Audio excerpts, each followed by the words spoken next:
ফাইবারে অর্ডার আসছে না। অর্ডার না আসার অনেকগুলো কারণের মধ্যে একটা কারণ হচ্ছে অ্যাক্টিভ না থাকা। আর ম্যানুয়ালি আসলে অ্যাক্টিভ থাকাও যায় না এত পরিমাণ। তো এর জন্য আমি একটা আসলে এক্সটেনশন রেডি করেছি। তো চলুন দেখি এটা কিভাবে কাজ করে। তো লিঙ্কে আসলে আপনি এরকম একটা হচ্ছে জিপ ফাইল পাবেন, ডাউনলোড করে নেবেন, করে সেটাকে আনজিপ করে নেবেন। তাই আসবেন আপনার, এসে আপনার এই যে এক্সটেনশন অপশন আছে এখানে ক্লিক করবেন, ম্যানেজ এক্সটেনশনে যাবেন, গিয়ে যদি ডেভেলপার মোড অন না থাকে এটা করে নেবেন, করে এখান থেকে হচ্ছে লোড দিবেন, লোড প্যাক দিয়ে এই যে এটা হচ্ছে সিলেক্ট দেবেন, এই যে চলে আসছে এইখানে। এরপর এইখানে গিয়ে এটাকে পিন করে দিবেন, কারণ এটা আপনার ফাইবার জাস্ট ধরতেছি। এখানে গিয়ে এই যে দেখেন কিছু টাইমার দেওয়া আছে, তো এইখানে আপনি যত সেকেন্ড দিবেন তত সেকেন্ড অনুযায়ী সে হবে।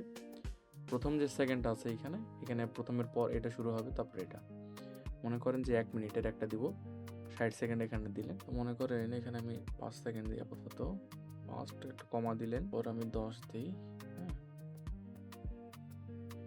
এরপর আমি স্টার্ট দিলাম।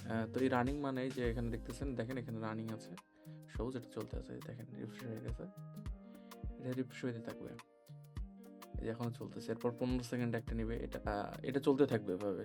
10 সেকেন্ড শেষ হলে 15 সেকেন্ড, 15 সেকেন্ড শেষ হলে 20 সেকেন্ড, আবার 20 সেকেন্ড শেষ হলে আবার শুরু থেকে শুরু হবে। তো এটা চলতে থাকবে যতক্ষণ আপনি বন্ধ করতেছেন। স্টপ করে দেবেন, এই যে লাল লেখা হয়ে আছে এখানে, এর মানে হচ্ছে এটা স্টপ হয়ে গেছে। তো এটা ব্যবহার করুন, কেমন কি ফিডব্যাক আমাকে জানান, কোথাও সমস্যা হচ্ছে কিনা, তাহলে এটা আমি আরও আপডেট করব। দেখা হচ্ছে নেক্সট ভিডিওতে।